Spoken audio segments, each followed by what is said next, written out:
Hey, this is Jason Falls.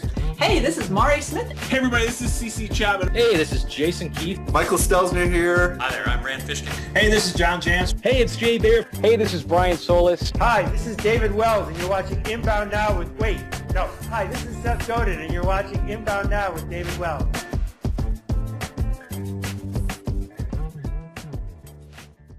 Hey everybody, welcome to another episode of Inbound Now. I'm your host, David Wells, and joining with me today is a blast from the past, Mr. John Haydon. John was on episode 3 of Inbound Now over a year ago, and we talked all about Facebook then. Since then, John has authored a new book, Facebook Marketing for Dummies, and today we're going to dive into really the meat of how he creates his Facebook content strategy and some of the best practices that he implements on Facebook.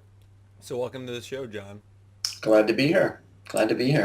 John, you're one of those people, you clearly eat your own dog food when it comes to the stuff that you create on your blog, in the book itself, and your page has grown tremendously over the past year. We'll dive into your content strategy in a second, but Facebook Marketing for Dummies, why did you write the book and who is it for? Well, I wrote the book because I feel like that would give me the next step up to, in my business, create more awareness, get more leads, and that has happened actually. And the book is really intended for kind of the beginner marketer, basically the beginner person on Facebook, although there's a lot of advanced stuff in the book. But really, I would say it's like for a beginner, intermediate marketer who's looking to include Facebook into their overall marketing mix. That's who it's for. Definitely recommend the audience check it out if you're getting into Facebook for sure. So with your content strategy, John, I've noticed, Inbound Zombie. So John's Facebook fan page is facebook.com/inboundzombie. Over the past year, you've grown tremendously from, I think you were somewhere around like 3,000 fans. Now you're up, what is it, like 14? Like 15. Yeah, 15,000 plus. Yeah. Nice. Yeah. So, and you recently revamped your content strategy. What were some of the things that you've implemented to kind of change the course of your page? Yeah, so from a strategy perspective, what I did was I realized that, and this is true for, I guess, for any business to business company, is that, ultimately you're doing business with people, right? And people, what I was doing in the past that was working okay was that I would publish content that was solely about, building websites, Facebook, Twitter, social media, that kind of thing. And so in a way I was really talking about a very narrow niche, okay? So what I did over the past 6 months, though, is I kind of broadened that out, realizing, what are people interested in that might be related to that, okay? So that, in other words, I'm not just accessing their interest in a very, very limited way, but I'm actually touching on several different interests to kind of keep their attention, right? And the reality is that, someone that I would work with, a client that I would work with, they're a human being. They're not only thinking about social media. They're thinking about a whole bunch of other things that might be tangentially related, okay? Right. So that kind of broadened it out. I look at it more as approaching your content strategy in a very vertical sense, which I think is very common. If we're a restaurant, all we do is post pictures of our food, and that's it. Okay, but the people that go to your restaurant, they're actually interested in movies. They're interested in going out at night. They're interested in maybe eating healthy. They're interested in making their own food at home and cooking dinner for people, right? So there are other areas that are related to that. So what I did is I kind of approached the content strategy more from a vertical perspective, thinking what are other areas in people's lives that might be related to this. So right, and so it's a way to grab people's attention into the page that they might be interested in that other content. A lot of the stuff you do post, it's funny meme pictures and stuff like that, and it seems to have a pretty good reaction. Well, yeah, that's the other thing is that I'm not like all businesses. Basically, Inbound Zombie is me. So it's essentially me as a person. And so I'm like a whole person. And what I realized is that I need to express more of who I am, and who I am is essentially not really different from the brand. Okay, I don't really like the idea of like personal brand, but on a Facebook page, it is essentially I'm giving people an impression of who I am to a certain degree, right? So I wanted to post content, and I didn't really go about this consciously, like, oh, these are the types of things that my brand is about. I just started kind of becoming aware of what got me fired up. Like, wow, this is a cool picture, or this is an interesting article about evolution. I mean, what does evolution have to do with internet marketing for nonprofits, right? It's smart. Evolution is smart. Organizations evolve. And I've also found a lot of interesting ideas about how people, how human beings behave. And I think that that's important too, because, I mean, face it, Facebook, Twitter, all these things, they change from month to month to month, right? The one thing that doesn't change is human beings. So I've also, I've just really expressed more of other interests that I have and posted those on the page. But, obviously they're going to have to be related. Like, I love BMX bike riding, right? But maybe not so related to what I'm doing for work. Gotcha. Maybe. I haven't found a connection yet. Right. So with the stuff that you are posting, though, it sounds like it's twofold. It's increasing fan engagement, and it's also making it more enjoyable for you to manage the page, right? Exactly. And I it's easier for me to get inspired to actually post on the page. If I feel like, wow, this got my attention. I like this. Here's a cool idea. Let me share it. And by the way, I don't go solely on my gut. I think inspiration is an important thing to go on. And, wow, I like this idea. This I think people are going to love. I want to share this. But also measure it. Well, that didn't really work so well. What are the common things that are working, what's not working? I think that's important. Gotcha. So yeah, and you're also posting, inspirational quotes. Another thing that I really liked about your page is you're utilizing the full width. Is that a milestone, or what is that to kind of highlight a certain area of the page? Yeah. Well, I mean, most people don't go to my Facebook page anyhow, and I think this is true for most Facebook pages. People just don't go to it. All the action happens in the newsfeed. But for people that do go to my page and they want it, they're a little bit more interested in what I do. Like, what is this inbound zombie thing? I'm going to go to the page, check it out. A lot of people do that. So what I've done is for individual updates that have a photo, I've turned them into not milestones. It's called highlighting. You just click on a star icon, it makes it a full width. And what that does is it basically breaks up the visual space on the page, so it's easier to scan down the content. Because you've probably seen, the new timeline is just, it's really, visually, it's just so zigzag. Really just, it's awful to look at, actually. It'll give you a migraine. So walk me through the kind of process when you're planning your editorial calendar for the content that you are going to post on Facebook. What are you thinking about? Well, I'm thinking about, putting some very tactical how-to stuff that's on there. I look at other pages that are similar to mine, and I look at, what are they posting? What seems to be working on these pages? I think competitive research is really important on Facebook, and I'm surprised a lot of nonprofits, I work with nonprofits, but maybe this is the same for every industry. A lot of industries just don't really think, oh, wow, maybe I should look at what my peers are doing and what's working, okay? So I do a lot of that. And then in terms of the timing, I've done a lot of kind of reading of research, like Dan Zarella, who you know. I mean, he's found that really 8 p.m. is kind of the sweet spot for posting stuff. Most businesses wouldn't really think about that, though, because usually work is a 9-to-5 gig. You go to work, you do your social media thing, you go home, and you do your other thing, okay?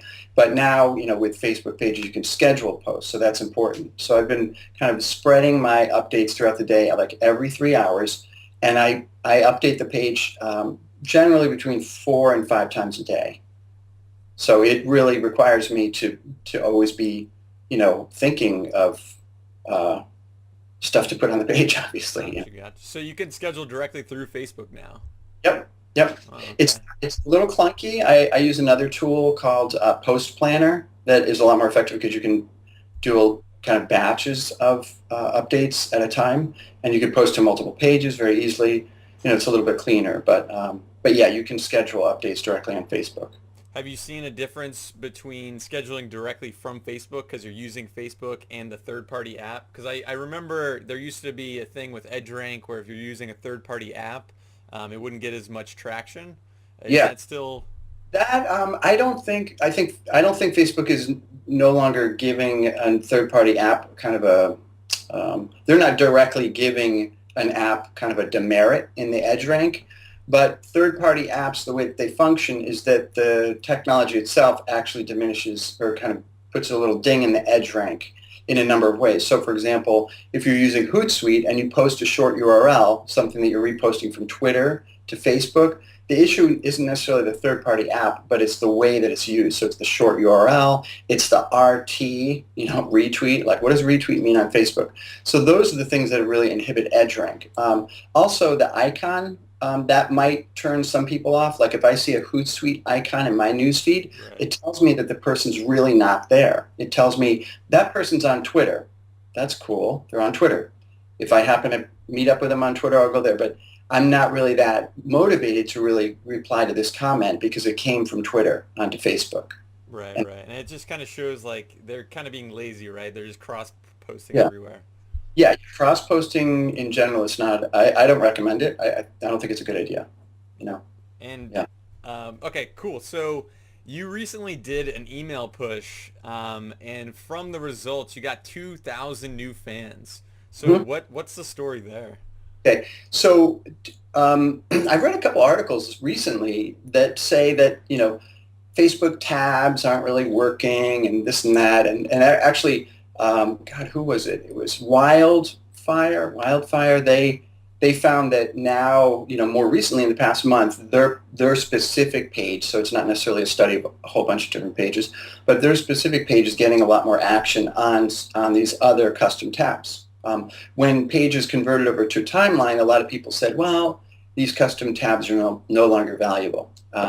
But it's just the only thing that's changed is that you can't set it as the default tab, which I'm sure you know, right. and many of the viewers know this.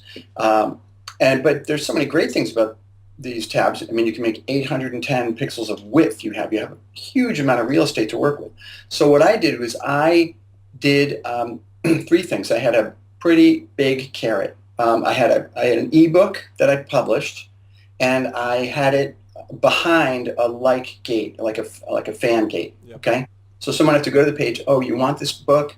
Click here and download it. All right, and then I pushed that out to my email list. So basically, people that were subscribing to my email list, I wanted to kind of push them over to the page and have them like the page, because my theory is that if people are subscribing to my email list, they probably like what I do, and they would probably be a little bit more likely to actually comment or like or share content on my Facebook page than a total stranger. Okay, so I thought that was really important. I wanted to kind of promote that. I sent out actually 2 emails. One email I sent out, and I had a great subject line. A great subject line, plain text email, actually rich text, not an HTML template, right? That I've found gets a higher open rate in general.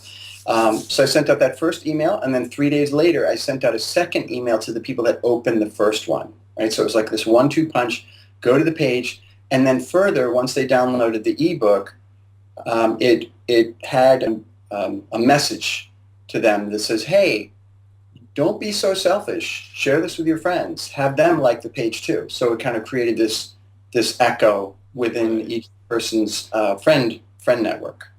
Very cool, very cool. So, and I think it's very smart that you leverage your existing mailing list where you already have their email address. So sending them to that content offer, Yep. and putting that behind that like gate, that's brilliant. So kudos. And I could send them directly there. Like each tab has a unique URL on the page, so it's easy to send people there. But I think the key was really the carrot. Like the carrot has to be something that people really want.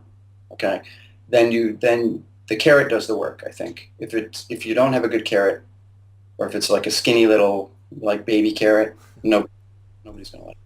Gotcha. So speaking of Facebook tabs, what applications do you recommend and are you using for those custom Facebook tabs? So I recommend two mainly, all right? And this is maybe get a lot of people mad. Actually, I'll say three. Tabsite is a really great third-party solution. I've recommended them a lot because I like the people that work there, right? And Mari Smith loves them, swears by them, so I recommend them. But I use ShortStack a lot because ShortStack not only allows you to build, really nice-looking custom tabs and manage them, but also to run contests, like upload videos, upload photos. They have a fan gating. They have this refer a friend thing where you can create a custom tab. People go there and you might have a contest, for example. It says like our page and get 3 of your friends to like our page as well, and then you can be entered to win this thing. Or enter this contest and get 3 of your friends to enter this contest, then you'll win, that kind of thing. So leveraging, again, the friend network idea. So those two. And then for people that are really savvy with HTML, I recommend the static HTML iframes app, which is free. Right. Yeah, that's the one that I use. I got to revamp my tabs, and that's kind of my next question here is like, and you kind of touched on this, but are tabs still relevant? Like you sent that traffic to your tabs via email, but for the people that are primarily seeing stuff through the news feed, are the tabs still as powerful as they once were?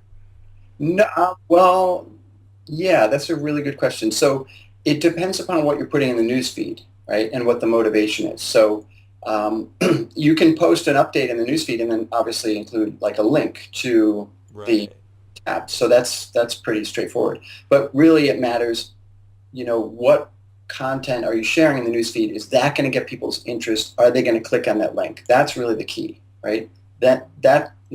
So they're relevant in that sense, but you can't set it as a default tab. Mostly it's going to be pushing people to that tab. You really have to push people to the tab. You could also use Facebook ads. Facebook ads allow you to pick a specific tab on your page and promote that. And the great thing about that is you can have your own image, custom image that you upload. You can have text around that tab. You can literally make your own little custom Facebook ad that directs traffic right to that tab.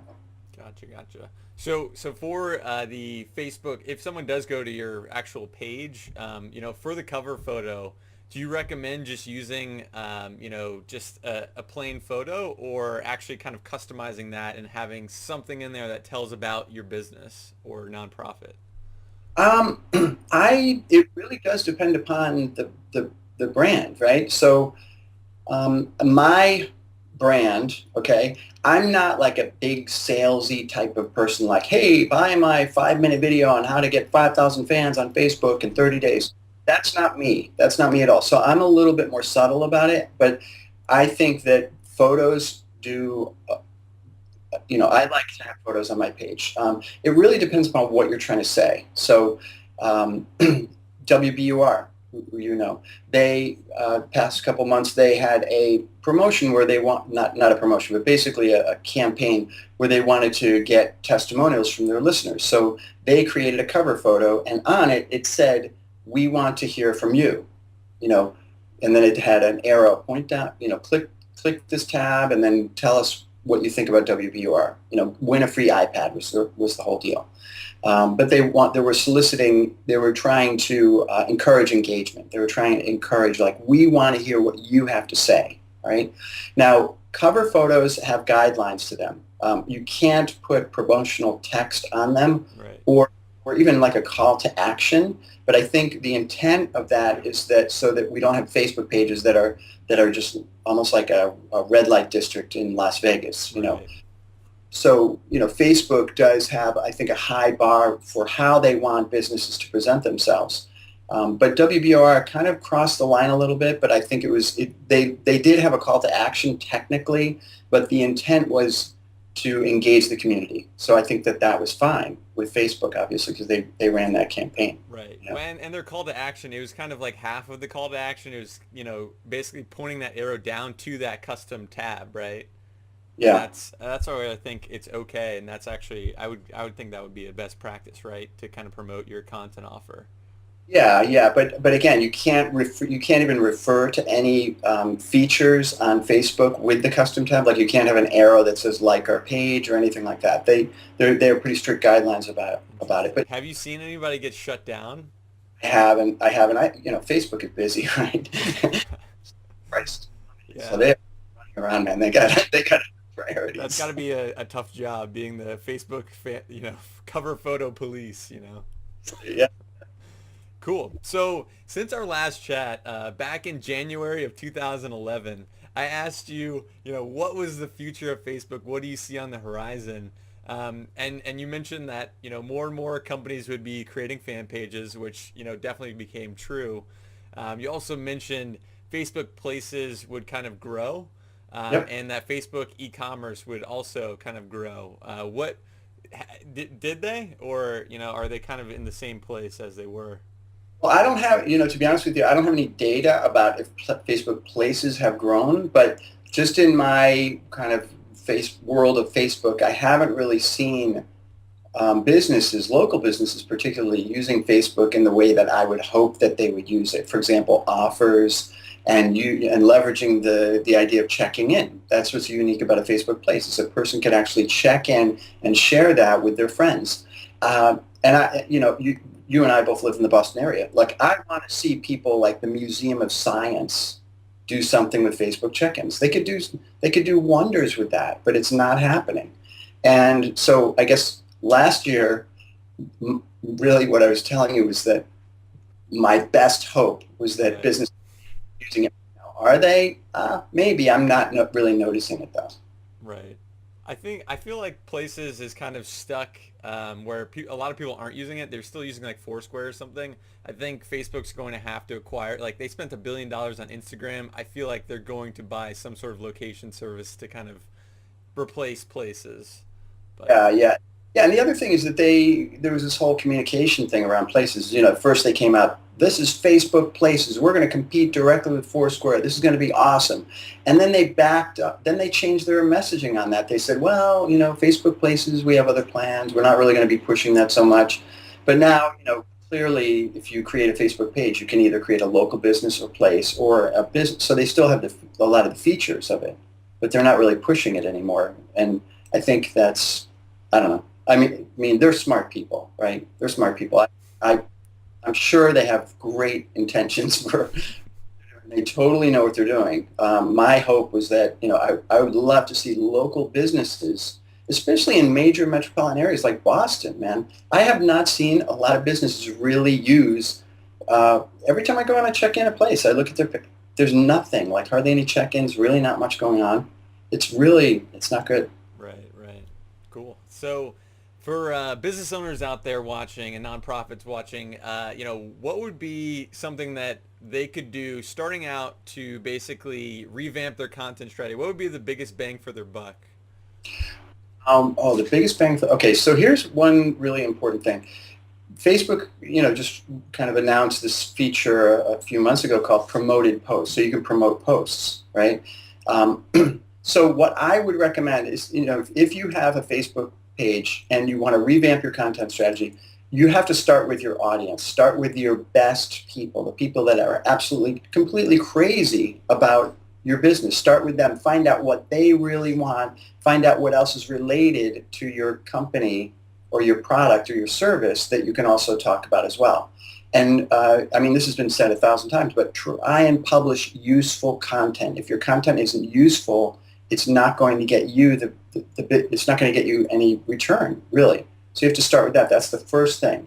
And then what I've been doing a lot lately, and it's worked amazingly, is I'll publish an update, and if I'll check that update, say maybe 6 to 12 hours later, and if it's really getting some wind behind it, people are commenting and liking, and it's kind of going viral, what I'll do is I'll promote it. I'll just push it out there even more, because I figure if that, the number of comments and likes and shares on that, if it's a high level, that's a testament to the content itself. So I want to push that good content out to a wider audience.